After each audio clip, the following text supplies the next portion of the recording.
오랜만에 뵙죠. 우리 잠깐 요양하시고 또 지난 안식일 또 다시 또 저희 곁으로 오셨습니다. 많이 또 건강이 회복돼서 저희 곁으로 와서 아주 기쁘게 생각합니다. 우리 늘 격려해 주시고 기도해 주시기를 간절히 바라겠습니다. 또 오늘 우리 이미건 집사님의 동생 이미의 자매님께서 오셨습니다. 환영합니다. 잘 오셨습니다. 네. 우리 앞뒤좌우 성도님들하고 반갑게 좀 인사 나누는 시간을 갖고 시작하겠습니다.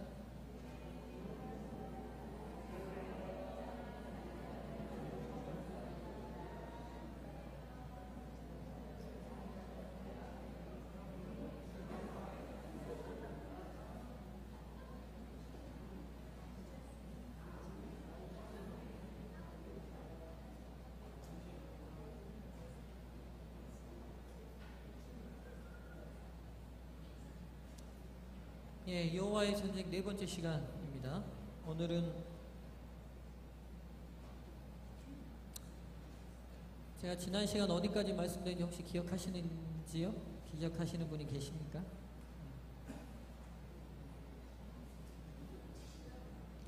우리가 배우는 대로 다 기억하면 이미 하늘 갔죠. 예, 배우는 대로 다 기억하면 이미 하늘 가지 않겠습니까? 예. 예, 지난 시간에 제가 여리고성 전쟁까지 말씀을 드렸습니다.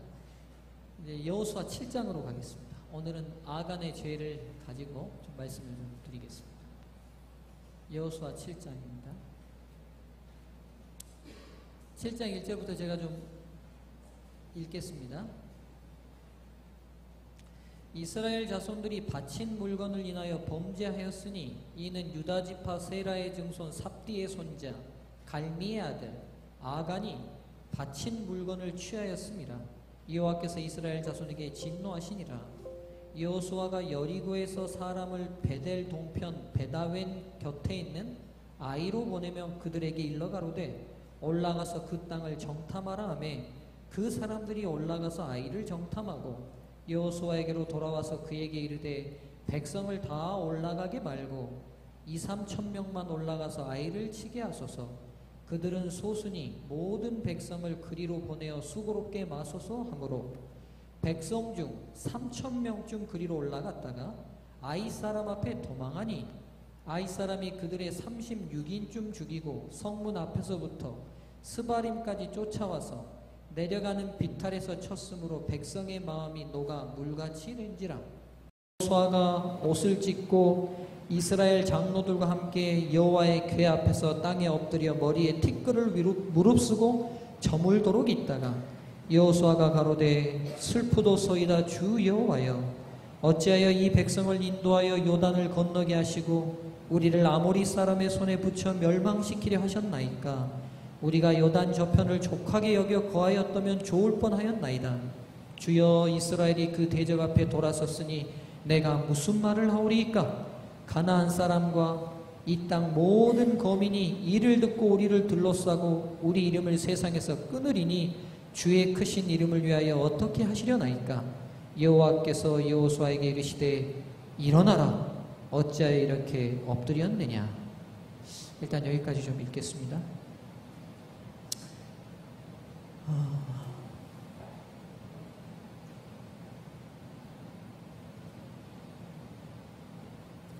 지난주에 제가 지금 설명드렸던 것처럼 갈릴리하고 사해 여매를 흐르는 이 요단강의 이 아래쪽 여기가 무슨 평지라고 했죠?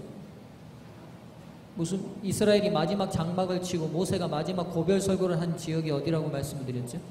예, 모압 평지입니다. 이 모압 평지에서 이제 도강을 드디어 했어요. 도강하고 만나는 첫 번째 성이 어디냐면 여리고입니다. 이 첫 번째 성이 여리고인데 이 여리고 근가에 가까운 근처에 아이라는 조그마한 성이 있어요. 이름도 아이예요. 그러다 보니까 백성들이 정탐해서 보니까 이 성은 모든 군인이 다 올라갈 필요도 없이 몇 명만 보내면 점령할 수 있을 것 같아요. 3천 명쯤만 보내면 점령할 수 있을 것 같아서 2-3천 명이 올라갔는데 이겼어요, 졌어요? 졌어요. 그리고 여호수아가 우리를 지게 한 하나님에 대한 기도를 지금 우리가 읽었습니다. 근데 우리가 이 7장의 내용을 많이 압니다. 왜 하나님께서 아이성의 싸움에서는 지게 만드셨어요? 누가 범죄했기 때문이었죠? 누구의 범죄로요? 예, 아간의 범죄로.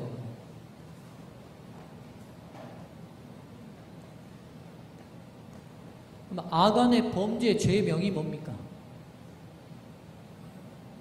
네. 아간의 범죄의 죄명이 뭐예요? 죄명. 예? 예, 도둑질. 무슨 죄죠, 이걸? 절도죄라고 할 수 있겠죠? 하나님께서 바친 물건, 헤렘이라고 구별한 물건에 손을 댔어요. 대면 안 되는 물건에 손을 댔습니다. 그러니까 말 그대로 나타나는 분명한 증상은 뭐냐면 절도죄예요. 도둑질이에요. 그런데 여러분, 이게 우리 생각이에요. 하나님께서는 이 죄명을 뭐라고 하셨는지 볼게요. 11절 보세요. 이스라엘이 범죄하여, 이제 하나님이 여호수아가 왜 하나님 우리 지게 했어요? 라고 원망하니까 진 이유를 설명하세요. 이스라엘이 범죄하여 내가 그들에게 명한 뭘 어겼나니? 언약을 어겼나니.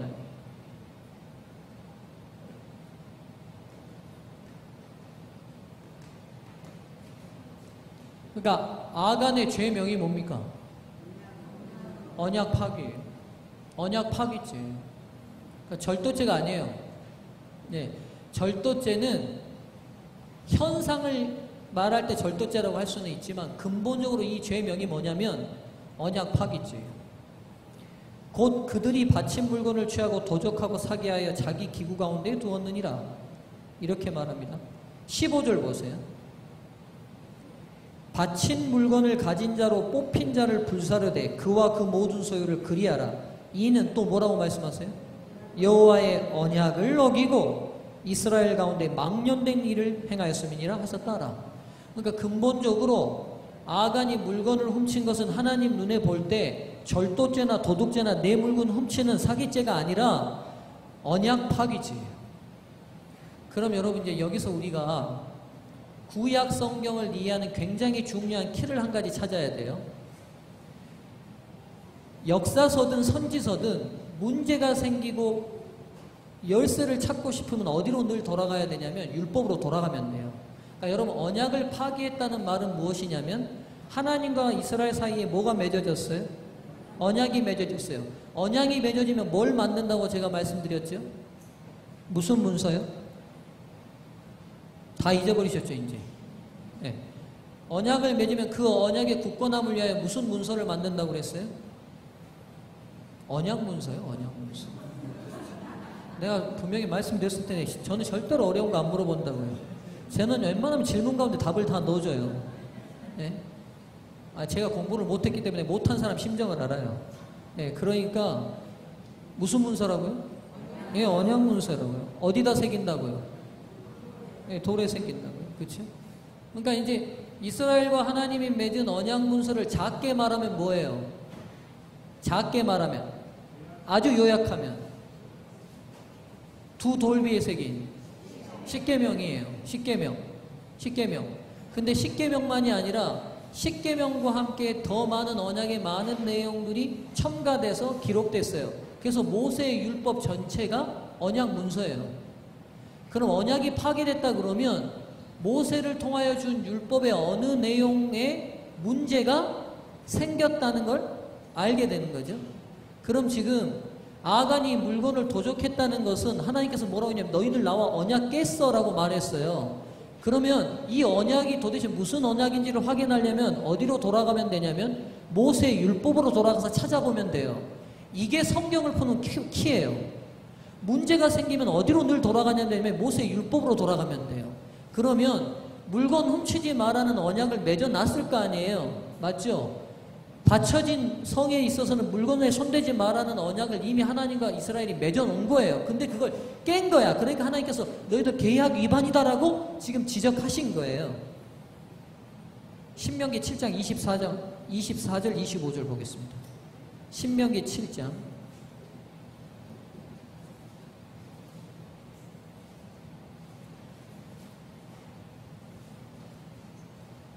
신명기 7장 24절 25절 제가 읽을게요. 신명기는 어디서 기록된 거라고 하냐면 가나안 정복 전에 모세가 마지막 죽기 직전 이 모압 평지에서 마지막 다시 율법을 가르친 거예요. 다시 설명합니다. 그래서 신명이라는 말이 뭐냐면 거듭신자, 말씀 명자예요. 그러니까 히브리 원어도 뭐냐면 제율법이란 뜻이에요. 그러니까 시내산에서 40년 전에 받았던 율법을 모세가 죽기 직전에 다시 리뉴얼 시킨 거예요. 그게 신명기예요. 그래서 이스라엘 백성들이 제일 소중하게 여기는 성경 중에 하나가 어디냐면 신명기예요. 신명기를 제일 소중히 여겨요. 그래서 아이들이 밥 미츠바라는 성인식을 하잖아요. 지금도 정통파 유대인들이 빵 모자 씌우고 폭로개벽 앞에서 성인식을 하는데 그때 이 아이들이 12살 되기 전까지 외우는 책이 뭐예요? 외우는 책이요. 신명기예요. 그래서 신명기를 암송시켜요. 그러니까 모든 신앙의 유대인들의 신앙의 중심이 다 어디에 있냐면 신명기에 놓여 있어요. 그 말은 무슨 말이냐면 구약 성경이든 신약 성경이든 이해하려면 자꾸 어디로 돌아가야 되냐면 선지서로 돌아가야 돼요. 아니 신명기로 돌아가야 되고 율법서로 돌아가야 돼요. 율법서 7장 24절 25절 제가 읽습니다. 그들의 왕들을 내 손에 붙이시리니 너는 그 이름을 천하에 제하여 버리라. 너를 장할 자가 없이 내가 필경은 그들을 진멸하리라. 그러니까 가나안 땅을 정복할 때 그들을 다 진멸하라고 말씀하시고 25절 너는 그들의 조각한 뭐를 불사르고 신상들을 불사르고 그것에게 입힌 은이나 금을 뭐하지 말라. 탐내지 말며 뭐하지 말며 취하지 말라. 두렵건대 내가 그것으로 인하여 뭐가 들까? 올무에 들까 하노니 이는 내 하나님 여호와의 가증히 여기시는 것임이니라. 그러니까 지금 아간이 뭘 어긴 거예요? 아간이 뭘 어긴 거예요? 신명기 이 율법에 저촉이 된 거예요. 그러니까 하나님께서 너 내 물건 놀린 도둑질 했어 이렇게 말한 게 아니라 너 지금 너희들 뭘 파기했다고 말씀하시는 거예요? 언약을 파기했다고 말씀하시는 거예요.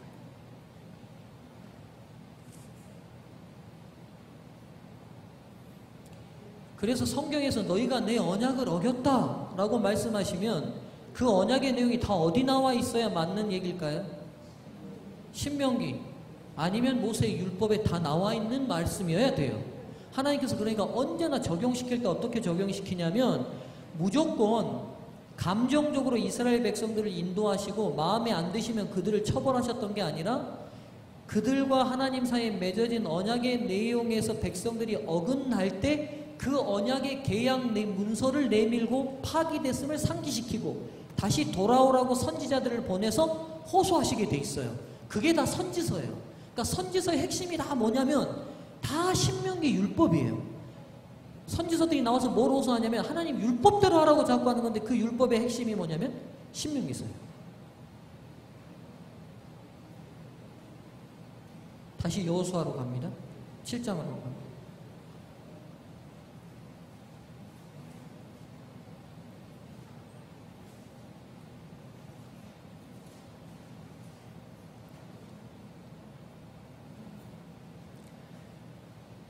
자, 그래서 이제 우리가 알다시피 다 본문의 내용을 다 합니다. 제비 뽑아 들어가니까 이제 누가 나왔어요? 예, 아간의 집안이 나왔어요. 그리고 아간에게 너 도대체 무슨 일을 했냐고 고하라고 하니까 그가 금과 은과 신할의 아름다운 외투를 그의 장막 밑에 숨긴 것이 드러났습니다. 그리고 그가 돌로 이제 다 죽죠. 근데 여기서 우리가 한 가지 좀 생각해 봐야 될 부분이 있어요. 여러분 지금 제가 7장 1절부터 10절까지를 읽었습니다. 근데 여기서 보시면 여러분 어떤 느낌이 있으신지 모르겠지만 지금 근본적으로 이스라엘이 아이성 전투에서 패배한 것이 아간 한 사람의 죄인 것만 같습니까? 아니면 이스라엘 백성들 사이에 어떤 좀 움직임이 있는 것 같습니까? 예? 그러니까 이스라엘 전체 나머지 모든 백성들은 언약신앙의 굳건히 서 있는데 아간 이 사람만 하나님 언약을 파기한 죄를 저질러서 결정적인 실패가 온 것처럼 보인가요? 아니면 제 말씀은 이스라엘 백성 전체의 분위기상 하나님을 향한 언약의 믿음이 약화된 그 틈에 아간이 결정적인 죄를 범한 것 같습니까? 제 말씀 이해되시죠? 그러니까 지금 우리 서중학교가 다 있어요. 근데 우리가 하나님부터 어떤 벌을 받았는데 그게 나 혼자만 잘못하고 나머지 모든 교회는 다 신실하고 믿음 있고 깨끗하고 순종하고 정직했는데 나 때문에 모든 사람의 공동체의 죄가 형벌이 들어온 건지 아니면 비록 내가 가장 큰 결정적인 잘못을 하기는 했지만 백성들 사이에서 이미 언약주이신 하나님을 향한 믿음의 신뢰가 약화되는 균열이 보인 것이 결정적인 나에게 표현된 것인지 더 이상 쉽게는 표현 못하겠습니다. 이해되셨죠? 근데 여러분 7장 보면요, 분위기가 완전히 역전되는 걸 보게 돼요. 왜냐하면 여리고성을 점령할 때, 이 선이 왜 이렇게 제 다리처럼 짧네요? 이 여리고성이 점령될 때 잘 보세요. 이스라엘 백성들이 철저히 누구의 지도와 인도하심을 따릅니까? 여리고성을 점령할 때. 아니, 그들의 작전 명령이 다 어디서부터 왔어요? 예, 매일 한 바퀴씩 돌고 마지막 날 7바퀴 돌고 돌 때 조용히 하고 돌고 나서는 다 잠자고. 그렇죠? 이거 다 누가 시킨 거예요? 하나님이 시킨 거예요. 그러니까 그들이 이 전쟁의 근본적인 성격이 누구의 전쟁이고 여호와의 전쟁이에요. 이 전쟁은 누가 하실 거예요? 그래서 하나님이 하실 거예요. 그래서 하나님의 군대가 보이는 최고의 상태는 어떤 상태냐면 그들 개인이 무장하고 군인으로서의 훈련을 통하여 능력을 함양하는 것이 아니라 여호와에 대한 진실된 믿음과 신뢰와 순종만이 이 전쟁을 승리로 이끌 수 있다는 것을 감사합니다.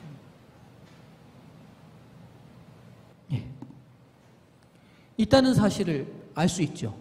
근데 지금 여리고는 그렇게 점령을 했어요. 그래서 인간적인 어떤 힘도 가미되지 않았어요. 여리고는 점령할 때 시키는 대로 했더니만 여러분 전쟁하고는 아무 관련 없는 일만 했어요. 전쟁하고 아무 관련 없이 하루에 한 바퀴 도는 이 전쟁하고 무슨 관계예요? 여러분 잘 생각하셔야 돼요. 때로 신앙이라는 것은요, 현실적인 문제와 아무 관계없이 보여요. 우리 먹고 살고 잘 먹고 잘 사는 거하고 신앙하고 무슨 관계가 있는 것처럼 보입니까? 그렇지 않나요? 뭔 관계가 있어요? 헛짓거리 같지? 아니에요? 옛날에 그 신앙 핍박하는 사람들이 다 그런 얘기예요. 교회 가면 밥이 나오냐 쌀이 나오냐 이 얼빠진 놈들아 막 하면서. 예, 저는 어렸을 때 막 그런 사람들 많이 봤습니다. 막 교회에서 예배드리고 있으면 막 아버지 어머니 쫓아와가지고 막 머리끄댕이 잡고 막 질질질 끌려 나가요. 막 교회에서 정신머리 없는 놈들 이 좋은 시간에 이 앉아가지고 노래나 부르고 앉아있고, 예? 이 가난하고 힘든 시절에 1시간이라도 더 일해야 되는데 아닌가요? 여러분 근데 여리고성 점령하는 거 보세요.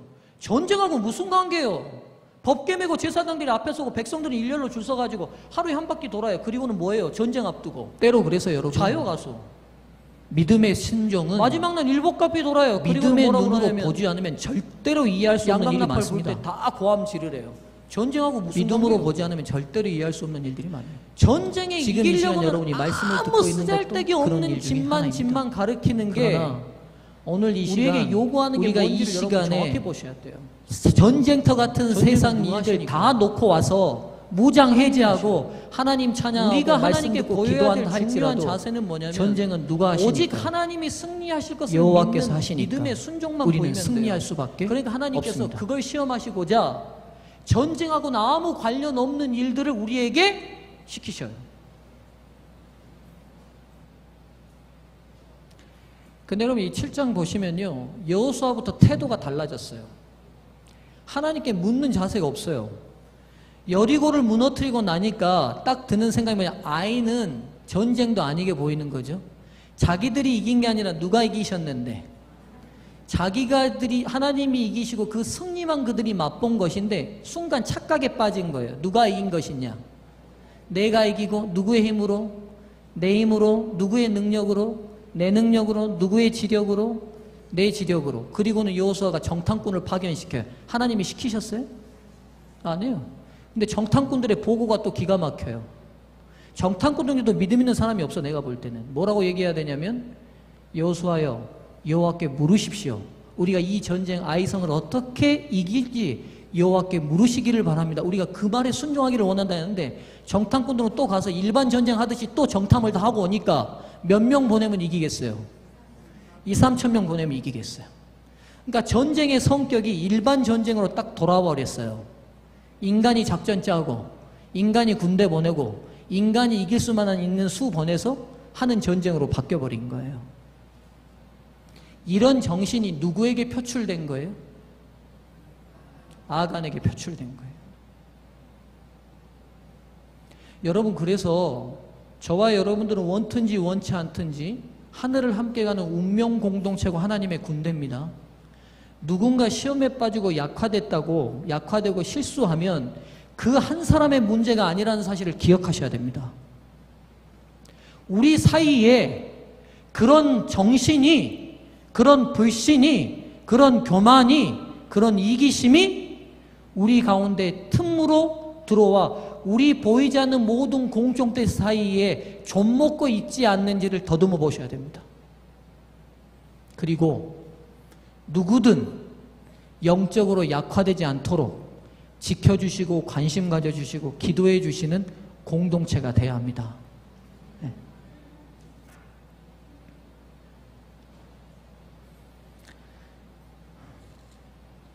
7장 24절 가보실까요?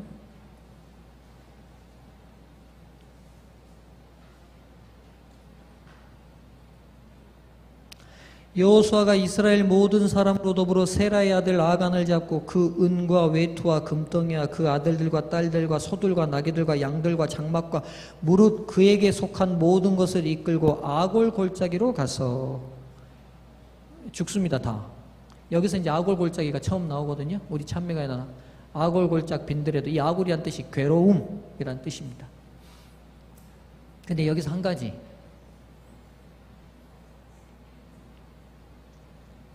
의문이 드시지 않습니까? 어떤 의문이? 최민영 집사님 무슨 의문이 드세요?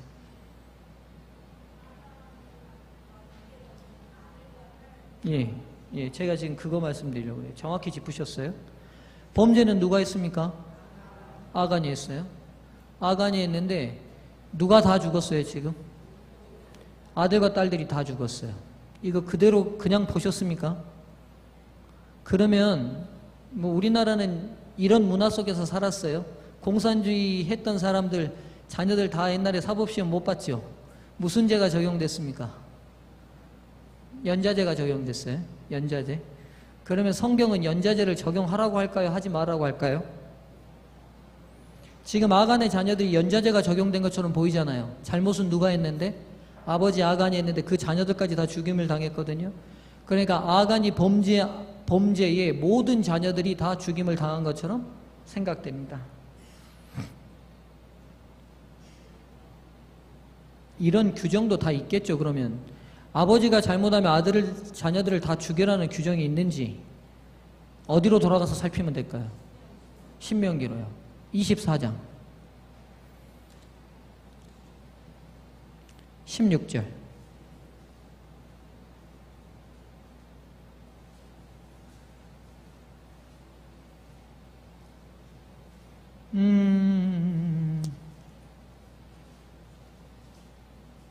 제가 읽겠습니다. 24장 16절 아비는 그 자식들을 인하여 죽임을 당치 않을 것이요 자식들은 그 아비를 인하여 죽임을 당치 않을 것이라 각 사람은 자기 죄에 죽임을 당할 것이니라.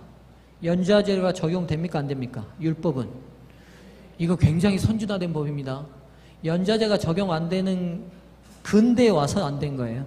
조선시대 때 여러분 어떻습니까? 반역하면 3대가 당태종은 구족을 멸했다고 그래요. 친가로 6천, 외가로 3천을 다 죽였다고 그러니까 뭐 말 안 들으면 완전히 진멸하는 거죠. 아무 관계 없는 사람들도. 율법은 연좌를 적용하지 않습니다. 그러면 지금 율법을 어긴 걸까요? 여호수아와 이스라엘 백성들이 아간과 그의 아들과 딸들을 죽인 걸 보면 율법을 어겨서 연좌를 적용해서 죽인 건가요? 아니면 아들과 딸들도 아간 아버지의 죄에 동조한 건가요? 맞습니다. 이렇게 성경을 이해하시면 됩니다. 그러니까 연좌가 적용된 게 아니라 아간의 아들과 딸들도 장막 밑에 숨겼으니까 숨길 때 누가 다 봤겠습니까? 지금처럼 집들이 방 다 따로 있는 게 아니라 다 텐트 생활할 때예요. 그 가족별로 다 쓰니까 아간이 그 물건들을 가져서 감출 때 다 누가 본 거죠? 자녀들이 본 거예요. 자녀들이 보고 이러면 안 된다고 말해야 했었는데 그들도 다 아버지가 가진 탐심의 범죄를 저지른 것이죠.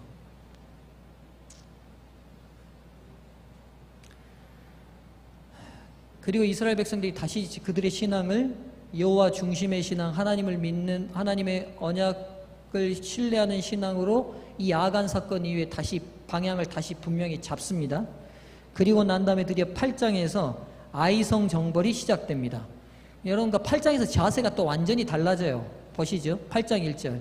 여호와께서 여호수아에게 이르시되, 바로 잘라져 버려요. 이제 누구에게 작전 명령을 따르기 시작합니까? 예, 이스라엘 백성이 하나님의 작전 명령을 다시 따르기 시작해요. 그러니까 그들의 신뢰와 믿음이 어떻게 됐다는 걸 알 수 있어요? 회복됐다는 걸 알 수 있어요. 여러분, 그 사람을 의지하느냐 안 하느냐는 단순합니다. 그 사람 의견을 듣느냐 안 듣느냐에 따라 달려 있어요. 그러니까 이스라엘 백성들이 언제나 하나님을 향한 불신이 적용될 때는 언제나 하나님께 묻지 않습니다.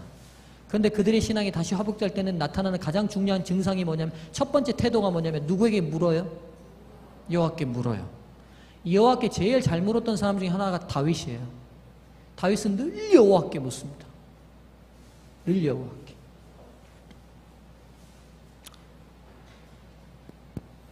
아이성을 점령하고 난 다음에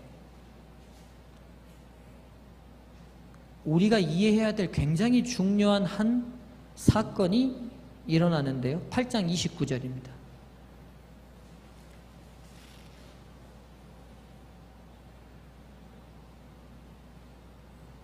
읽어볼까요? 그가 또 아이 왕을 저녁 때까지 어디에 달았다가? 나무에 달았다가 해질 때에 명하여 그 시체를 나무에서 내려 그 성문 어귀에 던지고 그 위로 돌로 큰 무더기를 쌓았더니 그것이 오늘까지 있더라. 그러니까 여러분, 이게 무슨 장면이냐면, 아이성을 이기고 난 다음에 거기에 최고 수장이었던 아이성 왕을 그냥 죽이면 되는데 잡아서 어떻게 했다고요? 나무 위에 달았대요. 왜요?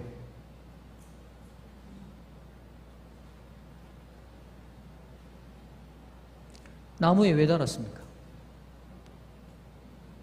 그리고 해질 때까지만 달고 해지기 전에 이 사람을 어떻게 했다고요? 내렸다고 돼 있어요. 왜요?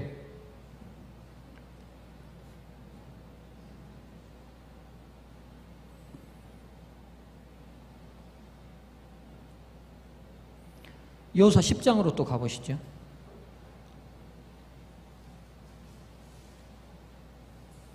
10장, 또 그들이 가나안 백성과 싸우고 난 다음에 그들의 왕을 구하고 잡아서 그들이 또 어떻게 하는지 볼게요.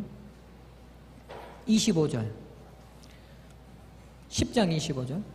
여호수아가 군장들에게 이르되 두려워 말며 놀라지 말고 마음을 강하게 하고 담대히 하라. 너희가 더불어 싸우는 모든 대적에게 여호와께서 다 이와 같이 하시리라 하고, 그 후에 여호수아가 그 왕들을 쳐 죽여 또요 어디에 달았다고요? 다섯 나무에 메어 달고 석양까지 나무에 달린 대로 두었다가 해질 때에 여호수아가 명함에 그 시체를 나무에서 내리어 그들의 숨었던 굴에 들여 던지고 굴 어귀를 큰 돌로 막았더니 오늘까지 있더라. 그러니까 지금 이스라엘 왕들하고 승리하고 난 다음에 그 왕들을 잡으면 여호수아가 어떻게 하고 있냐면 나무에 매다는 거예요. 그리고 해지기 전에 그 시체를 내리고 돌무더기로 만들어요. 왜 나무에 계속 반복해서 달죠? 예? 다 보라고. 한 번도 제가 생각 못한 답을 주셔서 감사합니다, 집사님. 저는 지금까지 이 부분에 대해서 생각하면서 한 번도 그 생각을 못했네요. 맞네요. 나무에 달면 다 보겠습니다. 보니까. 나무에 왜 달았을까요?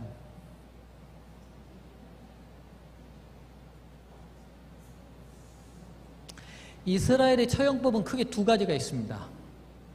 신성 모독의 죄를 저지르면 뭘로 쳐 죽였습니까?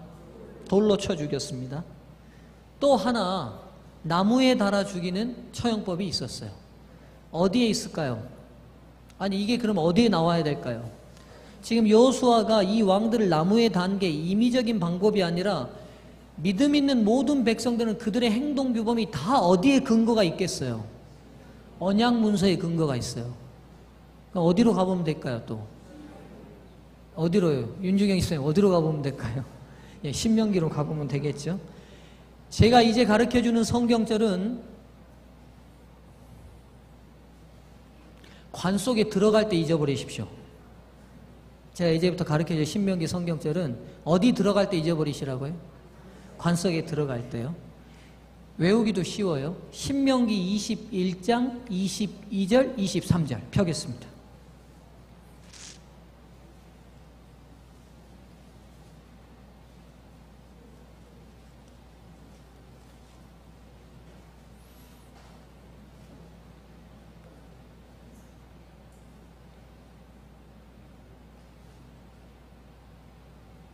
찾으셨죠?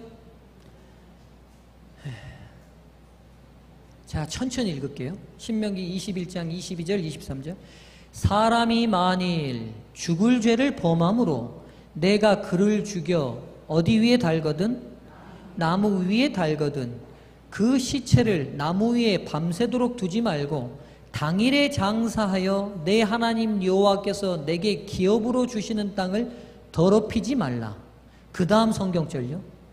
나무에 달린 자는 하나님께 저주를 받았음이니라.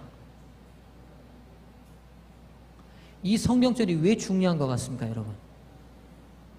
제가 왜 관에 들어갈 때 잊어버리시라고 말할 만큼 중요하게 제가 말씀을 드릴까요?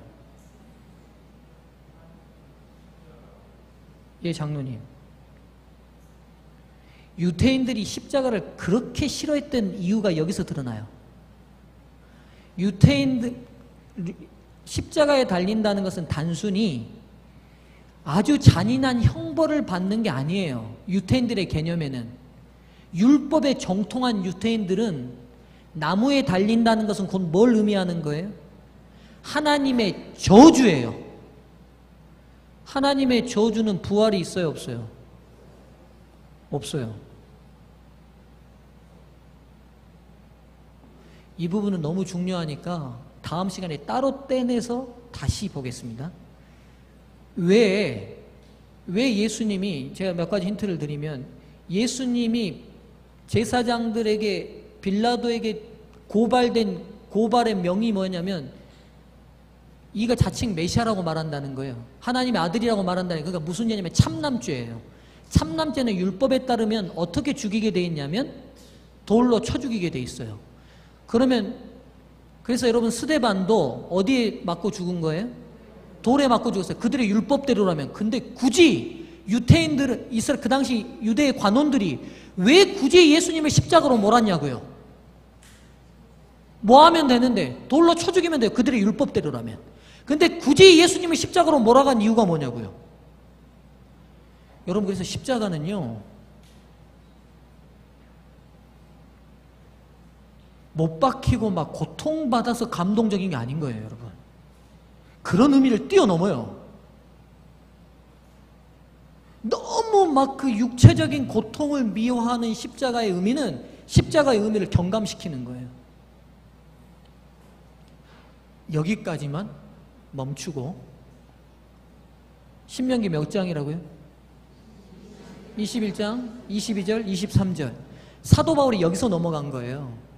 제자들이 그날 예수님의 십자가를 보고 그토록 절망했던 이유가 뭐냐면 어떻게 메시아가, 어떻게 하나님의 아들이 하나님의 저주를 받느냐는 거예요.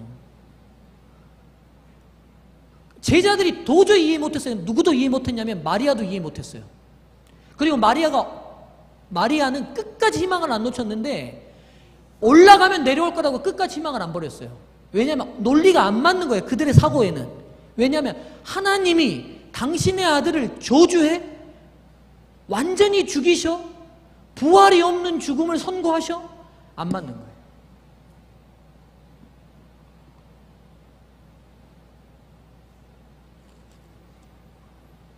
이 부분은 다음 주에 개봉박도 하겠습니다.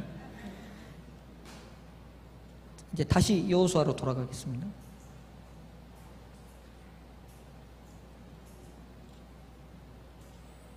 여호수아 8장.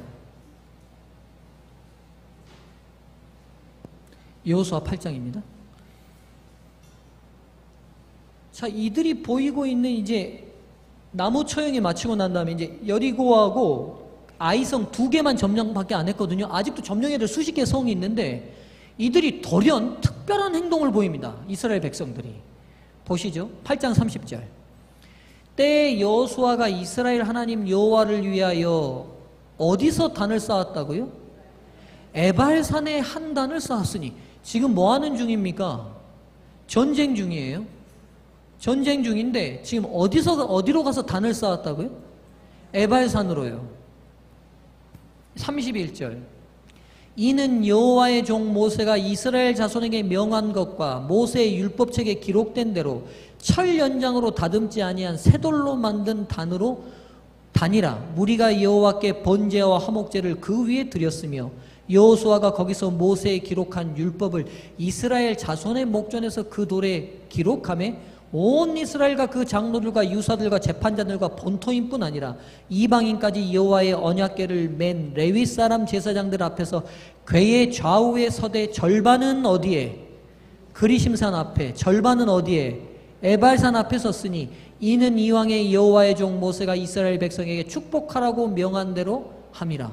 지금요, 자 여기 보면 여리고 점령하고 그 옆에 있는 아이성 점령하고 난 다음에 아직도 점령해야 될 많은 나라들이, 도시국가들이 있는데도 불구하고 이들이 돌연 무슨 행동을 하냐면 에발산과 그리심산을 찾아가서 거기서 단을 쌓고 하나님께 제사드리고 돌 위에 모세의 율법을 새기는 일을 하는 일들을 보게 돼요. 에발산이 어디냐? 그리심산이 어디냐? 어디입니까? 에발산과 그리심산.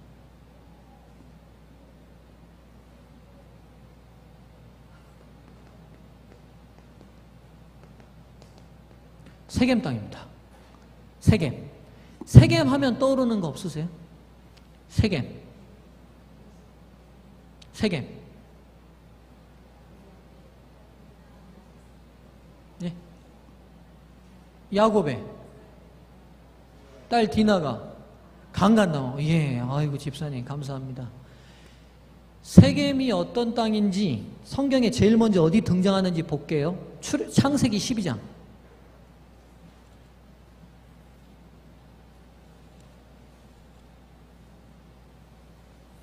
창세기 12장 6절.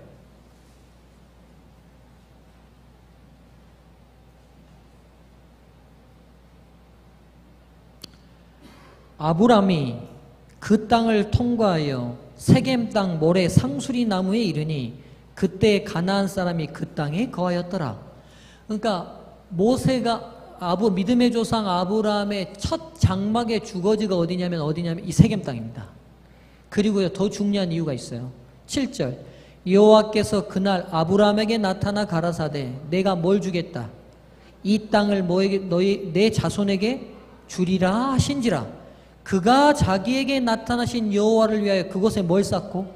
단을 쌓고. 그러니까 믿음의 조상 아브라함의 첫 장막지와 함께 하나님께서 이 땅을 약속의 땅으로 주시겠다는 약속과 함께 여호와를 위한 첫 번째 단이 쌓여진 장소가 세겜입니다. 근데 세겜은 어떻게 생겼냐면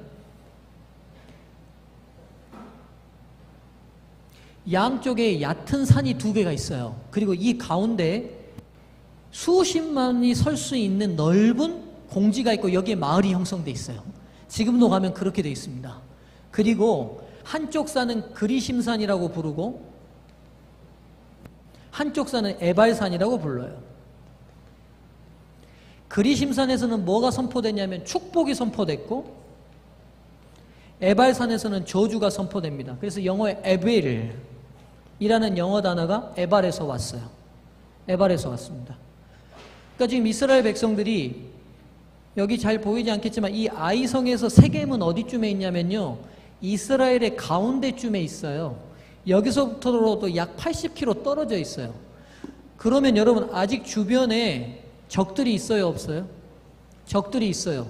그런데 위험을 감수하고서라도 이스라엘 백성들이 전부 다 어디로 갔냐면 그들의 믿음의 조상 아브라함이 이 땅을 주시겠다고 첫 번째 약속받은 그 세겜 땅으로 가서 그 땅에서 하나님이 약속하신 언약을 갱신하는 특별한 의식을 갖게 된 게 지금 행동의 모습입니다.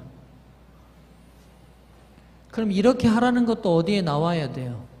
너희가 그 땅에 들어가면 에발산과 그리심산에 가서 축복과 저주를 선포하라는 말씀도 어디 나와야 맞겠어요? 신명기에 나와야 맞겠죠.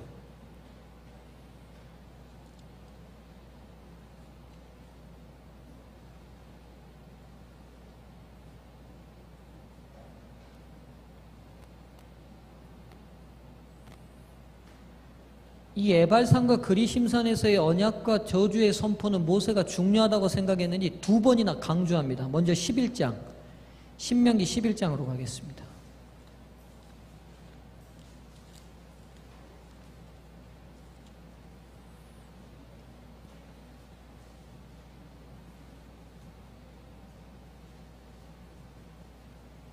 (29절) 신명기 11장 29절입니다. 자, 잘 보세요. 내 하나님 여호와께서 내가 가서 얻을 땅으로 너를 인도하여 들이실 때에 너는 그리심산에서 뭘 선포하고 축복을 선포하고 에발산에서 뭘 선포하라? 저주를 선포하라. 여러분 이제 많이 잊어버리겠지만 언약을 맺을 때에 축복과 저주가 동행한다고 그랬잖아요. 이 언약에 충실하면 이렇게 축복할 것이라는 축복의 글과 파기하시는 이런 저주가 동반하겠다는 그 저주가 동반하는데 너희가 드디어 약속의 땅에 들어가면 어디로 꼭 가서 세겜 땅 에발산과 그리심산으로 가서 하나님의 축복과 저주를 선포하라고 모세가 시켜요. 근데 참 재밌는 게 뭐냐면 모세는 가나안 땅에 들어가 봤어요? 안 들어가 봤어요? 못 들어가 봤어요. 근데 이 땅을 본 것처럼 기술하고 있습니다. 30절 이 두 산은 요단강 저편 곧 해지는 편으로 가는 길 뒤 길갈 맞은편 모래 상수리 나무 곁에 아라바에 거하는 가나안 족속의 땅에 있지 아니하냐. 본 것처럼 기술해요.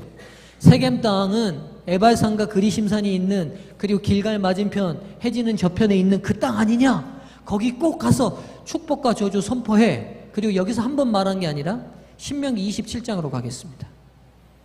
다시 반복합니다.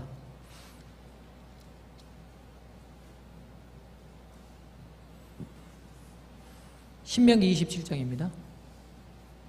모세가 이스라엘 장로들로 더불어 백성에게 명하여 가로되 내가 오늘날 너희에게 명하는 이 명령을 너희는 다 지킬지니라.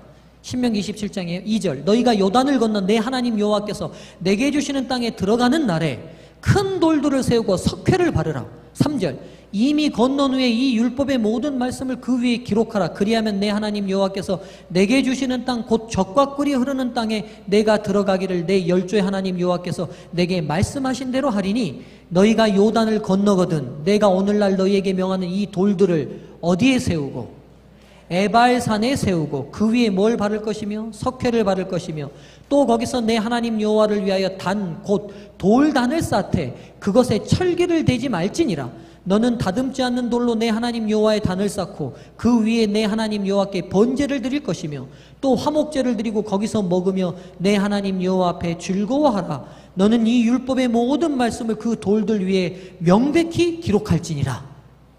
그러니까 지금 모세가 11장에서 너희들 그 땅 들어가면 에발산과 그리심산에 가서 축복과 저주 선포해 이렇게 말해놓고 27장에 다시 한번 강조하는데 들어가서 축복과 저주만 선포할 일이 아니라 축복과 저주의 말씀을 어디다 다 새겨 넣어라. 돌단에 새겨 놓고 거기에 번제와 화목제를 드리며 여호와 앞에 즐거워하며 너희와 하나님이 언약 관계임을 다시 갱신하라고 명령하세요. 지금 그걸 이스라엘과 여호수아가 실행한 거예요. 그럼 여러분 전쟁 중인데 지금 에발산과 그리심산에서 단 쌓고 제사 드리는 게 왜 중요한 일이에요? 돌 위에 율법 새기는 게 왜 중요한 일이죠? 이들에게 있어서. 전쟁 중에 전쟁 이겼어야 아직?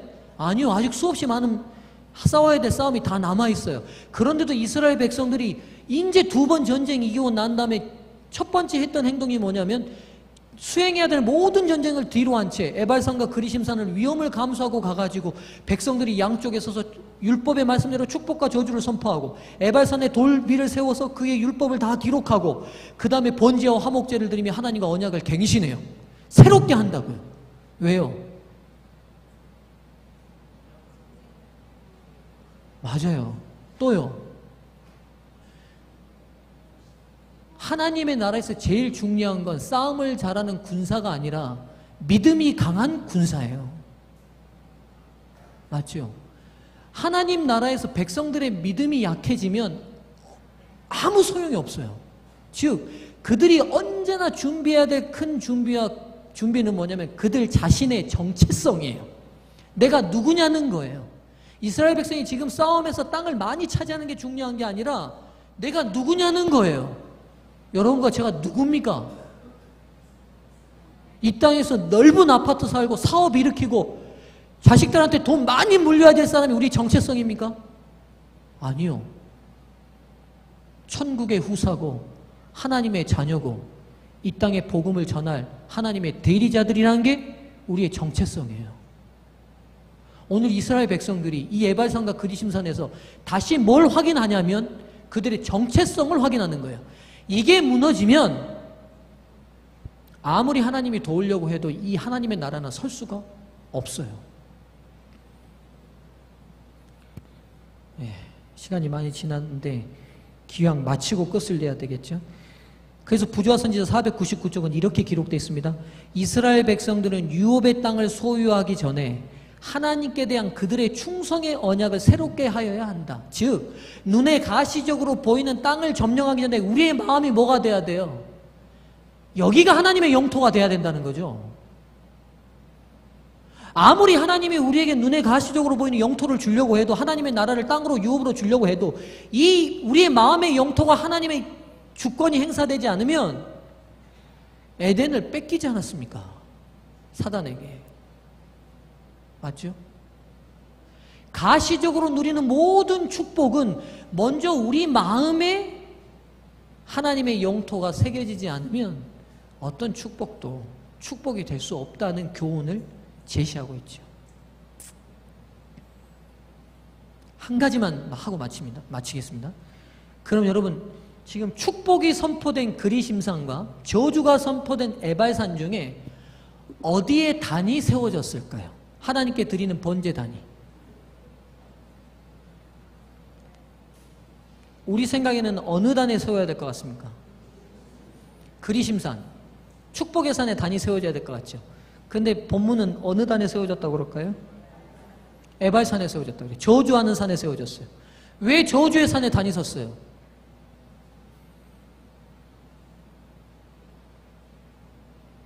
왜 저주의 산에 단이 세워졌습니까? 왜요? 그 모든 저주를 다 누가 감당하셨습니까? 예수 그리스도가요. 예수 그리스도.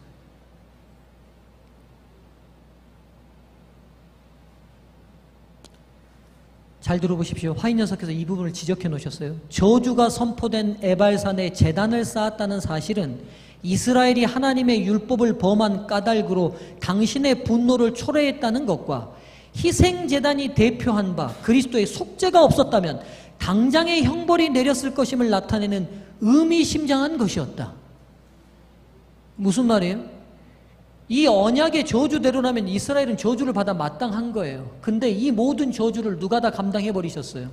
예수님이 감당하심으로 우리에게는 그 예수를 힘입어 다시 한번 축복을 누릴 기회가 제공된 거예요.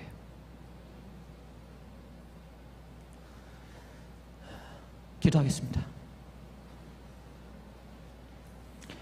은혜로우신 하나님, 우리의 한계가 있는 지력으로 하나님의 깊고 넓고 측량할 수 없는 구속의 사랑을 이해할 수 있는 성령의 밝은 지혜를 주시기를 간절히 바라옵고 원하옵나이다. 오늘 이 밤 우리가 다시 에발산의 정상에 서봅니다. 마땅히 죄지어 저주받아 죽을 수밖에 없는 운명을 예수 그리스도가 바꾸셨습니다.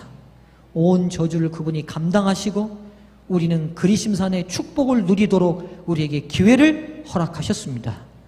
우리의 삶이 감사와 찬양으로 넘치게 도와주시고 우리의 온 세포와 심령이 감당할 수 없는 주의 넓고 측량할 사랑을 경험하고 체험하고 느껴지게 복을 내려 주시옵소서. 이 밤 우리 모든 성도들에게 안식의 귀한 복이 임하기를 간절히 바라며 예수 그리스도의 이름으로 기도드리옵나이다. 아멘.